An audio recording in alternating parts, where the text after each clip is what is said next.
Hi students, my name is Keertana. Yesterday ఏం చెప్పుకున్నాం? Mental ఎబిలిటీలో 10 parts ఉంటాయని చెప్పుకున్నాం కదా. 10 పార్ట్స్లో ఫస్ట్ పార్ట్ వచ్చేసి odd man out. So odd man out ఏంటి? 4 ఫిగర్స్ ఇస్తారు, క్వశ్చన్ ఫిగర్స్. సో అందులో మనకి 3 ఫిగర్స్ సిమిలర్గా ఉంటాయి, ఒక ఫిగర్ మాత్రం డిఫరెంట్గా ఉంటుంది.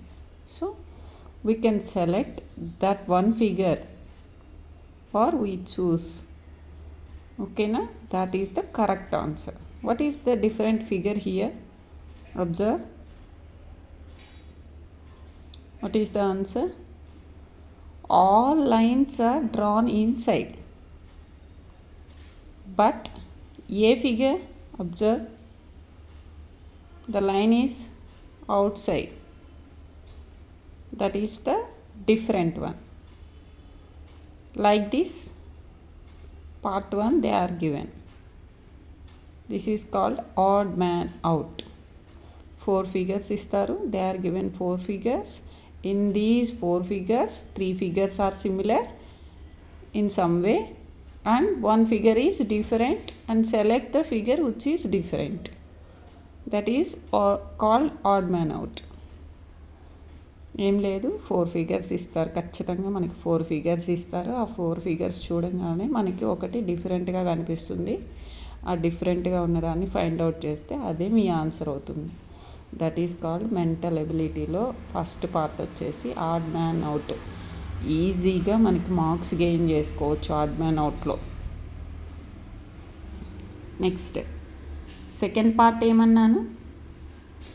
Figure matching. ఫిగర్ మ్యాచింగ్ అంటే ఏం లేదు, 5 to 8 క్వశ్చన్స్ ఇస్తారు. ఆల్రెడీ మనకి ఆడ్ మ్యాన్ అవుట్లో 1 to 4 ఫిగర్స్ కంప్లీట్ అయిపోతాయి, 1 to 4 క్వశ్చన్స్ కంప్లీట్ అవుతాయి. ఇన్ దిస్ 5 to 8 క్వశ్చన్స్ ఇస్తారు. సో ఈ దీంట్లో ఫిగర్ మ్యాచింగ్ అంటే ఏంటంటే, ఇక్కడ మనకి లెఫ్ట్ సైడ్ 1 ఫిగర్ ఇస్తారు, సేమ్గా ఉండే ఫిగర్ని ఈ 4 ఆన్సర్లో ఉంటుంది అనమాట. సేమ్ లుక్స్ లైక్ సేమ్గా ఉండాలి. సో దాన్ని సెలెక్ట్ చేయడం ఈజీ కదా, చూసి పెట్టడమే కదా. చూసి ఎలా ఉంది, ఎట్లా ఉంటే అట్లాగా ఉండదాన్ని మనం ఫిగర్ అవుట్ చేయడం ఈజీనే కదా. సో సేమ్ ఫిగర్ని మనం ఐడెంటిఫై చేసామంటే, ఎగ్జాక్ట్గా సేమ్ ఫిగర్ని ఐడెంటిఫై చేసామంటే we can get 8 marks. Yes. So figure matching కూడా పార్ట్ 2లో చాలా ఈజీ. పార్ట్ 1, పార్ట్ 2 చాలా ఈజీ. అన్డౌటెడ్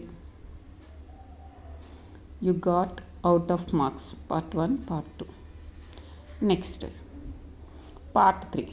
ఈ పార్ట్ 3లో ప్యాటర్న్ కంప్లీషన్ ఇస్తారు. ప్యాటర్న్ కంప్లీషన్ ఇక్కడ మనకి ఒక ఫిగర్ ఇస్తాడు, ఇక్కడ మనకి ఎంటీ ఫిగర్ ఇస్తాడు.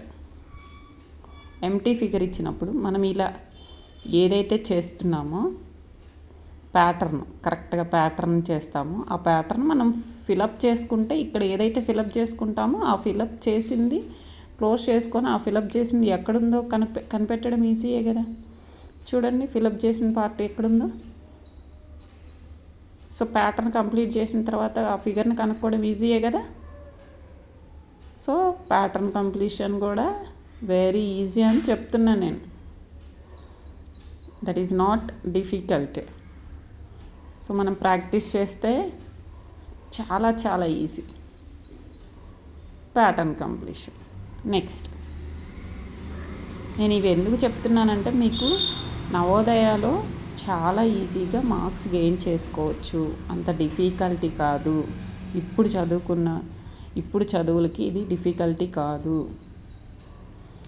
Next part 4 figure series completion. Figure series completion. So ఇక్కడ మనకి 3 ఫిగర్స్ ఇస్తారు, 4th ఫిగర్ అనేది ఎంటీ ఇస్తారు. సో మనం ఏం చేయాలి, ఈ 4th ఫిగర్ని సిరీస్, ఇక్కడ ఏమి ఇచ్చాడు, లైన్ క్రాస్ ఇచ్చాడు, ఇంటూ లాగా ఇచ్చాడు, అవునా. మళ్ళీ లైన్, నెక్స్ట్ లైన్ ఎలా డ్రా చేశాడో కూడా చూసుకోవాలి. ఇది ఎలా ఉంది, యాంగిల్స్ అన్నమాట. రైట్ యాంగిల్లో తిరుగుతుందా, లేదు లెఫ్ట్ సైడ్కి మూవ్ అవుతుందా, క్లాక్ వైజ్ తిరుగుతుందా, యాంటీ క్లాక్ వైజ్ తిరుగుతుందా? ఇది క్లాక్ వైజ్. మన రైట్ సైడ్కి తిరిగితే దాన్ని క్లాక్ వైజ్ అంటాం, అవునా? మన లెఫ్ట్ సైడ్కి తిరిగితే దాన్ని యాంటీ క్లాక్ వైజ్ అంటాం. ఇలాగ తిరిగితే మన రైట్ సైడ్కి మూవ్ అయితే దాన్ని క్లాక్ వైజ్ అంటాము, లెఫ్ట్ సైడ్కి మూవ్ అయితే దాన్ని యాంటీ క్లాక్ వైజ్ అంటాం. ఇక్కడ చూడండి, క్లాక్ వైజ్ తిరుగుతుందా, anti clockwise line draw చేస్తున్నారా? యాంటీ క్లాక్ వైజ్ మనకి లైన్ డ్రా చేస్తున్నారు, అంటే ఇట్లాగొస్తుంది, అవునా? నెక్స్ట్ ఏం చేస్తున్నాడు, డ్రా చేసి సర్కిల్ చేసినాడు. Next into mark, circle, into mark. Next ఏమొస్తుంది, కంప్లీట్ స్క్వేర్ వస్తుంది కదా. కంప్లీట్ స్క్వేర్ వచ్చిన తర్వాత ఇక్కడ ఏమి ఇస్తాము, ఇక్కడేమి ఇస్తాం, సర్కిల్ ఇస్తాం. అది ఎక్కడుందో చూసుకోండి ఒకసారి figure.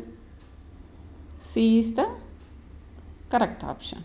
So this is the figure series అనమాట.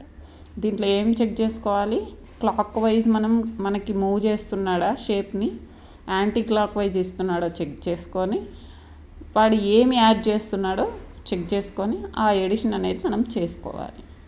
ఇది figure series. Next part 5. Part 5 అంటే అనలాగీ. అనలాగీ ఏంటంటే ఫస్ట్ 2 ఫిగర్స్కి ఏదైతే సిమిలారిటీ ఉంటుందో, ఫస్ట్ 2 ఫిగర్స్కి ఏదైతే సిమిలారిటీ ఉంటుందో సెకండ్ 2 ఫిగర్స్కి కూడా అదే సిమిలారిటీ అప్లై చేసి మనం ఆన్సర్ని ఫైండ్ అవుట్ చేయాలి. అర్థమవుతుంది కదా. ఫస్ట్ 2 ఫిగర్స్కి ఏదైతే సిమిలారిటీ అప్లై చేస్తాడో సెకండ్ 2 ఫిగర్స్కి కూడా అదే సిమిలారిటీని మనం అప్లై చేసి ఆన్సర్ని ఫైండ్ అవుట్ చేయాలి. సో ఒకటి ఏందో చూద్దాం. ఇక్కడ మనకి